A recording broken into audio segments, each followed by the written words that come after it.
Good morning family, কেমন আছো তোমরা সবাই? আশা করি খুব ভালো আছো, আমরাও ভালো আছি। আর তোমরা এবার নিশ্চয়ই দেখছো যে আমি কদিন অন্তর অন্তর ব্লগ দিচ্ছি, কারণ তোমাদেরকে তো বলেই দিয়েছিলাম না যে মাঝে মাঝে না আমার শরীরটা না খারাপ করে যাচ্ছে, ওই জন্য ব্লগটাও করতে পারছি না। তো ওই জন্য আজকে শরীরটা ঠিক আছে, ওই জন্য ভাবলাম যে না থাক, তোমাদের সাথে অনেক দিন কথা বলিনি, আর তোমাদের সাথে কথা না বললে না কেমন যেন একটা করছিল। তো ওই জন্য ভাবলাম যে না থাক, আজকে একটু কথা বলি তোমাদের সাথে। তো আমি উঠে পুরো ফ্রেশ হয়ে গেছি। আজকে আমাদের পুকুরে মাছ ধরেছে, আর চুবড়িতে যে মাছগুলো আছে মা মাছ কিনে নিয়েছে, নেওয়ার পরে নিচে যে মাছগুলো পড়ে আছে না ওগুলো পুকুরে ধরা মাছ, কিনে নেওয়ার পরে তারপরে মাছগুলো দিয়ে গেছে। আর ওখানে মা কি করছে তোমাদেরকে চলো গিয়ে দেখাচ্ছি। মা বলো কি করছো তুমি? দেখি মুড়ো সাইজটা, এইটা কেনা মাছ, আর এগুলো পুকুরে ধরা মাছ। তারপরে পুকুরে ধরেছে, বড়টা কেনা, ছোটগুলো পুকুরে ধরা। আচ্ছা, এই যে আজকে মাকে বলছিলাম যে একটু বাসন্তী পোলাও আর চিকেন কষা করতে, মা বললো কালকে করবে। কালকে হবে, আজকে মাছ হয়ে যায়, পুকুরে মাছ হয়ে যায়, টাটকা মাছ, ফ্রিজে রাখলে খেতে ভালো লাগবে না, টাটকা টাটকাই খেতে ভালো লাগবে। কালকে বাসন্তী পোলাওটা আমি করব, তুমি চিকেনটা বানিও। দিদুনকে আমার হাতে বাসন্তী পোলাও করে খাওয়াবো, ঠিক আছে? দিদুনের এখানে স্নান হয়ে গেছে। Good morning. এসে গেছে আবার তোমার ফোন, ভিআইপি মানুষ আমার দিদুন, ফোন এসেই যায় খালি। আমরা ব্রেকফাস্টে বসবো। আজকে ব্রেকফাস্টে আছে মুড়ি, সিঙ্গাড়া, তার সাথে এখানে মিষ্টি। এখন এখানে সবাই জল জিরা খাচ্ছি, এই যে সিঙ্গাড়া মুড়ি খেয়ে হজম হচ্ছে। হ্যাঁ, এই যে, আর এই যেটা আমার কি করবে? লাহোরি জিরা।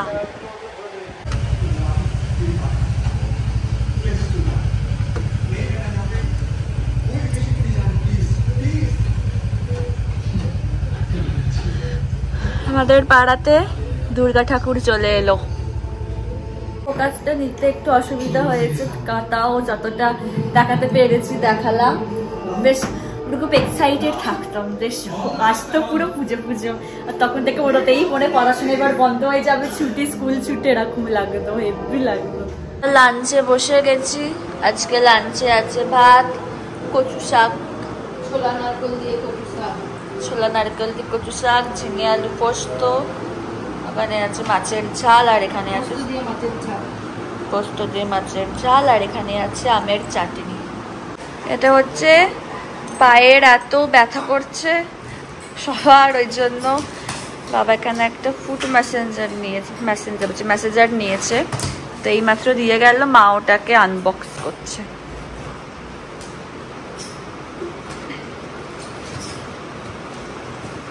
ভারী আছে কি আবার, দেখো ভারী থাকতে পারে, সাবধানে তুলবে।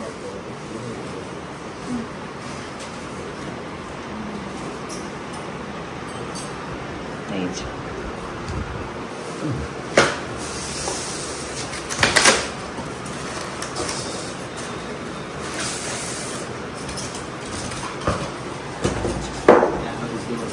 আসতে ভারী হতে পারে, কোমরে যেন না লেগে যায়।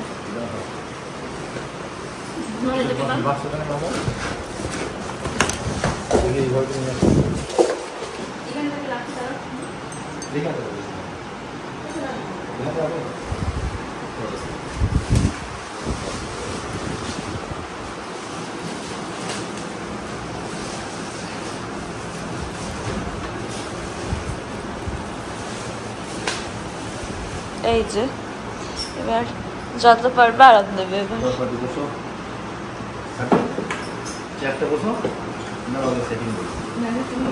এই যে বসে গেছে, কেমন লাগছে?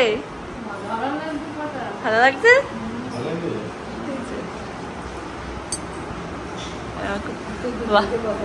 দিদুনকে বসাতে হবে না, তুমি এবার করবে করে পা, এবার আর ব্যথা হবে না, আরাম লাগবে। হওয়ার পরে এবার দিদুন বসেছে আরাম নিতে। কেমন লাগছে দিদুন? ছেড়ে যাচ্ছে না, পায়ের আমার ব্যথা ছিল না। তুমি বলো কেমন লাগলো? এরকম বসলে উঠলে পায়ে গোড়ালিতে কি লাগছে, ওইটাই করার পর কি আরাম লাগছে পাটা। তোমার কেমন লাগছে দিদুন?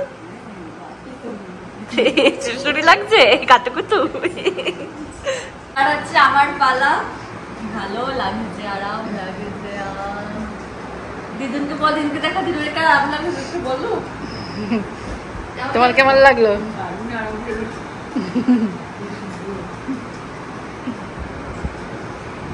তুমি আরাম নাও, দেখো কেমন লাগে। আর হয়ে গেছে, এবার বাবার পালা। কেমন লাগছে? সত্যি কি আরাম লাগছে। সত্যি গো, এত আরাম লাগলো না, মানে ওখান থেকে ওঠার পরে হাঁটলে বেশি আরাম লাগছে, দারুণ লাগছিল। করছো মা? কালকে যে বাবা বাসনা নিয়ে এলো, দাও খাবো, বেশ ভালো লাগে খেতে।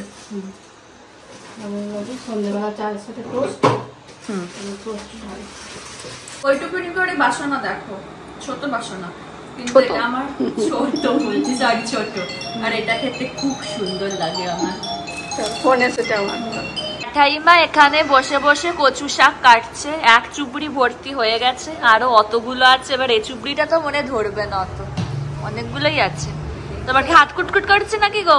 না, কিছু হয়নি। প্রথমে প্লাস্টিক পড়েছিল হাতে, প্লাস্টিক দিয়ে হচ্ছে না, ওই জন্য আবার প্লাস্টিক ছেড়ে এমনি হাত দিয়ে কাটছে। এই যে দেখো, একটুখানি দাগ হচ্ছে কালি। হ্যাঁ, এই যে লেবু আর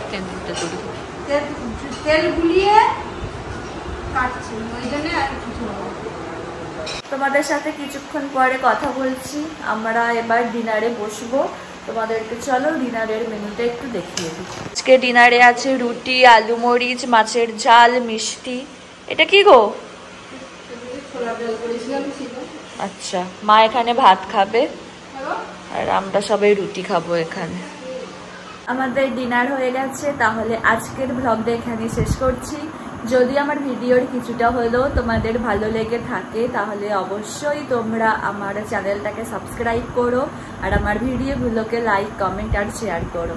আর ডেসক্রিপশন বক্সে আমার ইনস্টাগ্রাম আর ফেসবুক লিঙ্ক দেওয়া থাকলো, তোমরা ওখানে আমাকে ফলো করতে পারো। তোমাদের সাথে আবার নেক্সট ব্লগে দেখা হচ্ছে। আজকের মতো টাটা, গুড নাইট।